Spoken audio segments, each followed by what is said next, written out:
मचिया ही बैठी है सासु बिरह बोली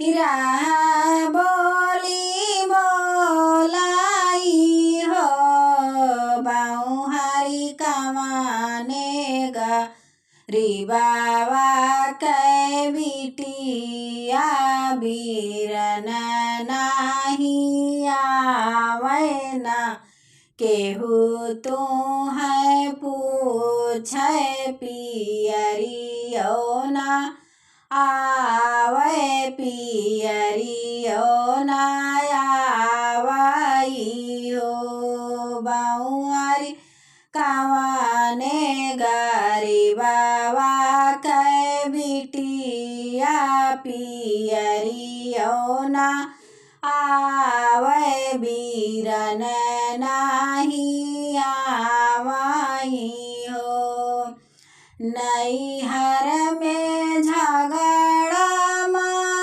मचायु के भौजी से ती झगड़ियु के भौजी से ती झगड़ियु हो बाहू कौने नाताया मैना तोहरा भैया हावलियो ना पूछ हावलियो ना पूछाई हो यतनी बाचनी सुन बाऊ हरिता मनवा दुखित भाये सासु से बोलाई हो सासु नाही की है भौजी से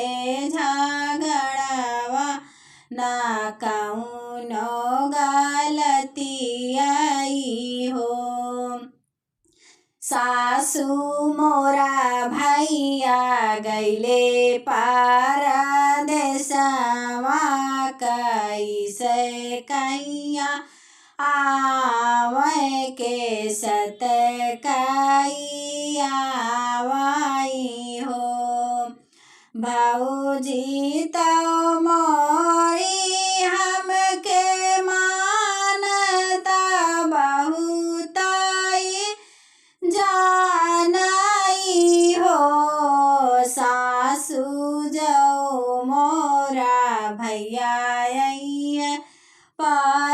परदेसवा से भौजी मोरी भेजिए बीरन मोराई है पियरिया लैके आई हाई हो बरा है बारिश पर भैया लौट की परदेसवा से लौटाई हो बहिनी जाई के उतार बहिनी दुअरिया की बहिनी कै गोरा हवाई हो भीतरा ही बाटियु की बाहर सुनवा मोरी बहिनी हो बहिनी आए हैं तोहरो बीरनवा पियरिया जलैक हावलिया बतौती हो भैया के बोली सुन बहिनिया झपटी दौड़िया वही झपटी दौड़िया वही हो बहिनी भैया पकड़ी रोवे बहिनी नयन आंसू हुआई हो। बहिनी बिरना के पकड़ी भेट बहिनिया नयन आंसू चुआई हो। काहे करो मोरी बहिनी नयन आंसू पोछाऊ हो।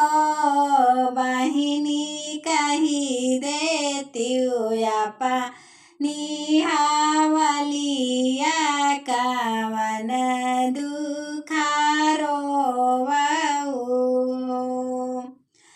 यतनी वचन सुन बहिनी ता भैया से ती बोलाई हो। भैया सासू मोरी माराई ताना कहाए बीरन नाही आवाइयो। सासू जी कहाई भैया की कौने गरीबवा के बिटिया बीरन नाही आवाई हो।